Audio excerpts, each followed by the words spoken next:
Hi, welcome to today's video. Today we're going to be working on our review. Let's begin. First, I want you to please pause the video and write down 10 words related to weddings. Any word that you can think of. Okay, now that you have your 10 words, try to classify them into types of weddings, people involved, and people do. If you need another category like objects on a wedding or things like that, that's totally okay. Okay, we're going to share our list in class. Now,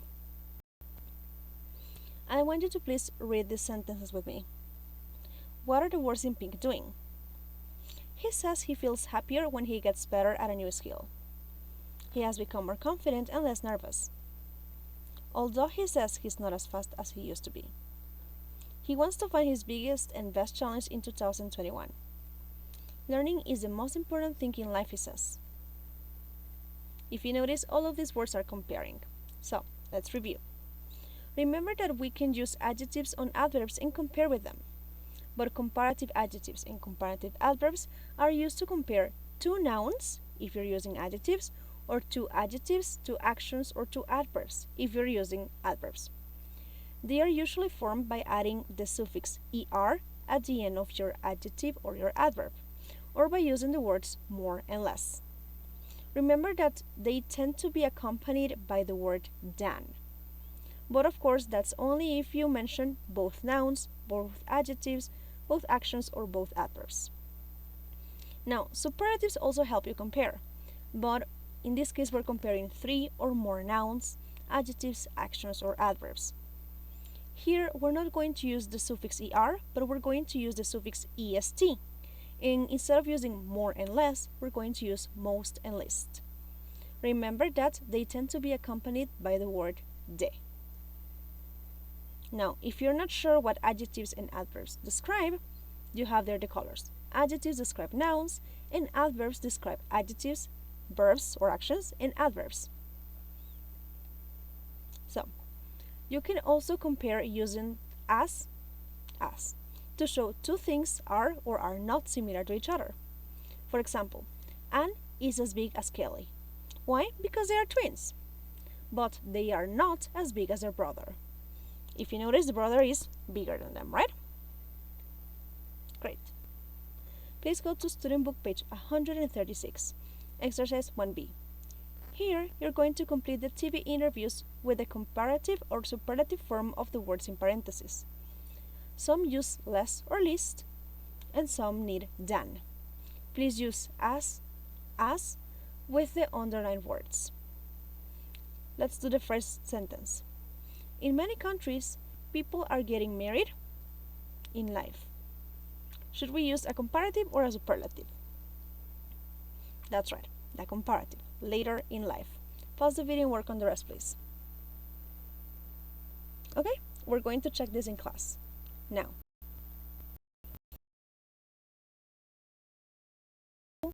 what did you do? The last time I actually went on vacation was at the end of 2019. I went to the beach and it was very relaxing. But we're going to talk about this more in class.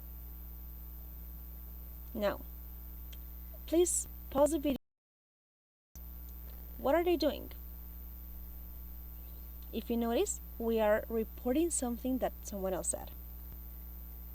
So, let's review. Today we're talking about reported speech. So if you read these sentences, you will notice that we are reporting something that another person said. Like, my daughter announced that she would be moving to Barbados. And what verbs did I use to report? Well, announced, insisted, persuade, and suggested. Okay, now that you have this, who was the speaker and who was the listener in these sentences? Pause the video. Well, the speaker is the daughter, right? My daughter, she, and she. And the last one is he, right? We only have one listener, which is me. Okay, now, what structure do reporting verbs have? And what happens to the main verbs? Well, most of the time your reporting verb is going to be in its past form. Announced, insisted, suggested. The only one that's different here is persuade, but if you notice, she tried to persuade. So here the tried is the simple past. Now, to the main verbs, remember that what we do is we shift them back. So, right now I want you to pause this video and report the sentences. For example, Tim. She works in an office. Tim said that she worked in an office. Remember to shift your tenses back from simple present to simple past, from present perfect to past perfect, etc. Okay, we're going to check this together. Now, let's continue. Please read these questions and sentences. If you notice, I am reporting again, but this time I am reporting questions or instructions. So, right now I need you to please choose the best option to report. For example, don't leave without your sweater. She told me not to leave without my sweater, or she told me to not leave without my sweater. If you notice, the first sentence is correct. The second one is not. So when we report instructions that have a negative meaning, like don't leave, we're going to use an infinitive to leave, but we're going to add not before the infinitive. She told me not to leave without a sweater. Where did you go last Saturday? He asked me where I went last Saturday. He asked me where I had gone last Saturday. Well, the first sentence is not correct, but the second is. So if you notice here, we are using the reporting verb asked, and the rest looks more like a sentence, right? Because we have subject and then the verb. But if you remember, we should shift the tenses to the past. So from simple past, now it is past perfect. How many years have you been married? She wanted to know how many years I have been married, or she wanted to know how many years I had been married. Here, the first one is correct, the second one is not. Why? Because in this case, you shouldn't shift your sentence back. Because this is something that is still true and it is relevant in the present. Remember, when we're talking about marriage or children, we usually don't shift the tenses back because they are like always the same. Are you going to the party on Friday? He asked me whether I was going to the party on Friday. He asked me if I was going to the party on Friday. Here, both questions are correct because remember, when we have a yes/no question, we can use if or whether. Great. Now, I want you to please read these sentences. What is the reporting verb here? That's right, it is asked. Now, can we replace if with another word? And if yes, which one is it? Yes, we can replace it by whether. Okay, now, do we use a question mark when reporting questions? No, we do not. That's right. Okay, great. Now, we already discussed the structure. If you notice, we have subject, the reporting verb asked, the object pronoun who heard this question or the instruction, if or whether in a question, the subject, and reported speech. Please go to student book page 136, exercise 1C. Here, you have to think about how you're going to report these conversations using ask, explain, tell, and say. Pause the video while you think about this. Okay, great. Now, please pause the video while you read this conversation, sorry. What is and stuff doing? Well, if you remember, this is a vague expression that we use when we don't want to be very specific, but we know the other person knows what we're talking about. Here it says, do you learn to paint and draw and stuff? To paint and draw and color and all of those things, right? Things that are similar to painting and drawing. And that kind of thing. And all that. And that kind of thing. So, the same thing happens here. Okay, So remember, these are vague expressions, and if we hear them without a context, we might not know what we are referring to because we need some information here. Now, what expressions can we use? And things like that, and stuff like that, and all that kind of thing, that sort of thing, and everything. Great, let's continue. Now, please pause the video while you read the sentences. Identify the adjective and think about what it is different about it. Is the meaning also different? Well, the adjectives were frightening, frightened, bored, and boring. If you notice, some adjectives end in ed and others end in with ing. And of course, the meaning was different. So let's review this. These are called participial adjectives, and if an adjective ends with ed, this expresses how a person feels because of an action or an activity. I was bored. The man is amused. I feel relaxed. And we use the present participle, the ing, to express how someone, something, or a situation causes a feeling in another person. The class was boring. The movie is amusing. My vacation was relaxing. So remember, if the person is feeling, ed, but if it is an object, a situation, or a person that is causing the emotion, ing. Now, here we need to choose the correct form of the adjective to complete these phrases. You look really? Why don't you go to bed? You look tired or tiring? Tired, right, is the feeling. Now pause the video and work on the rest. Great.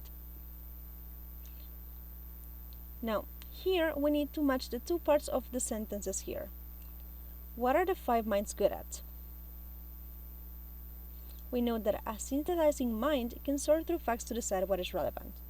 An ethical mind focuses on doing what is right. A disciplined mind works hard. A respectful mind takes into account other people's views and feelings very seriously. A creative mind adapts our thinking in new and different ways. So, what is special about the words in pink? Extremely, linguistically, incredibly. That's right, they are adverbs. So, here I want you to please correct these sentences. My sister is linguistically gifted. If you notice, this sentence is not correct. I have 2 adjectives, but an adjective cannot describe an adjective. So here we're going to change linguistical for linguistically gifted, because linguistically is describing gifted. They are literate extremely. Even though I have an adjective and an adverb, they shouldn't be in this order. They are extremely literate. Now pause the video and work on the rest, please. Okay? People with musical intelligence playing musical instruments. She works incredibly. Problems were easy. Here we are describing a noun, so we need an adjective, not an adverb. Great. Now, how different are weddings around the world? Very different, right? Please pause the video and write down some differences in these pictures. We're going to share in class. Great. Now, I want you to please read these sentences with me. Things changed in the 1980s when people started to choose Western-style weddings. After a wedding ceremony, the guests go to a reception where they have a meal. We used to use matchmakers, whose responsibility was to find the right husband or wife for you. If you notice, these are relative clauses, just like the ones we saw in the first units. But in this case, the relative clauses have a different pronoun. Instead of using who, which, or that, we're using when, where, and whose. But how do we do this? Well, we use when we're talking about time, where to talk about a location, and whose to talk about a possession. So whose responsibility, like who had this, right? Okay, Please go to student book page 137.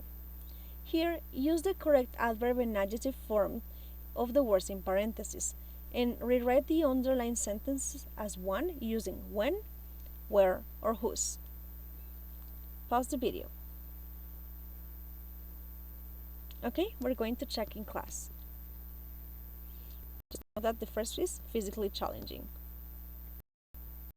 Now, if you read this conversation, you will notice that we have words like, it was kind of unusual, it's a little strange. If you remember, we are using these words to soften our opinions, right? We want to be nicer. So, remember we can use expressions like kind of, sort of, a little, slightly, when we want to soften the opinion because we want to sound nicer. The tradition is kind of silly. That dress is not really that beautiful, right? Great. So you use yeah, no to agree or to disagree.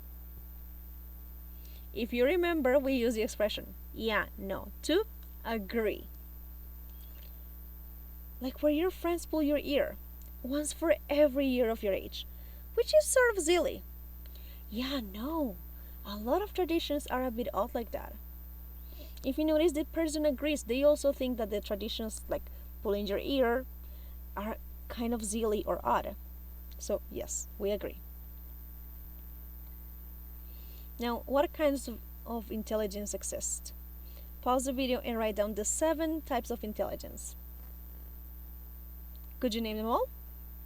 Maybe you had bodily, logical, mathematical, linguistic. What else? We're going to share in class. Now, please read the article right here in student book page 126 and see if you could find the 7 types of intelligence. Okay, we're going to share together in class if you were able to. Now, I want you to please complete the sentences using the types of intelligence. For example, architects need intelligence so they can design living spaces. Do they need bodily, interpersonal, intrapersonal, linguistic, mathematical, musical, or spatial intelligence? That's right, they need spatial intelligence. Okay. Now, pause the video while you identify the verb, the receiver, and the object in each of these questions. Okay, so we have as verb in the first one, buy. The receiver is the neighbor. And what? A gift. Give somebody a gift card. Buy flowers for someone. So if you notice, we have a different order here. So let's remember. If you notice, these verbs buy and give have 2 objects. A receiver, a person, and an object, right? What we're given. So the most usual order is to use the verb, give, lend, send, etc. The indirect object, which is the person, and then the direct object, money, a book, something else. And in this order, you don't need a preposition, right?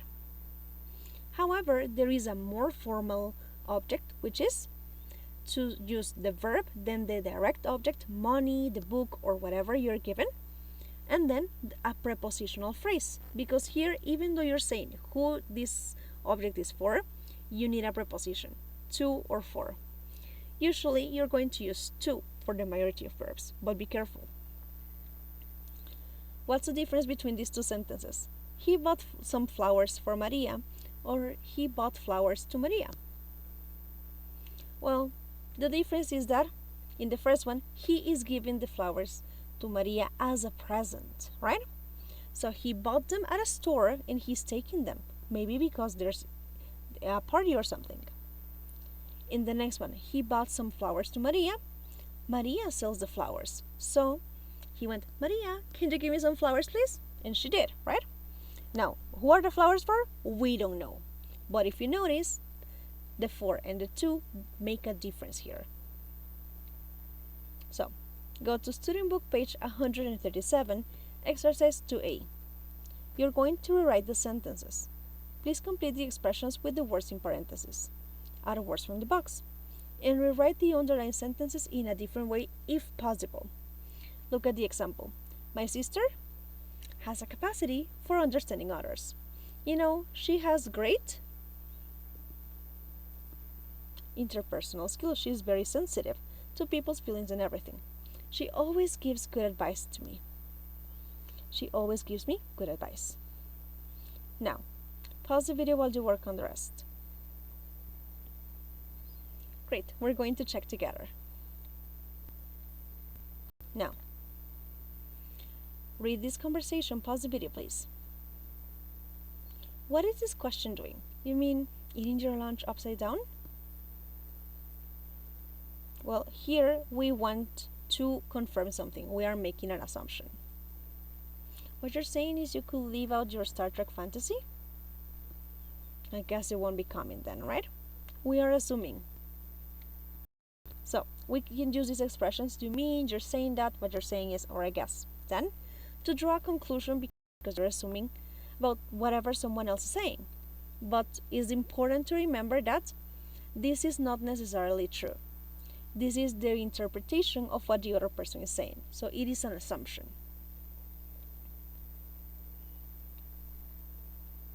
Okay, this is the end of the review. I will see you in class. Bye bye!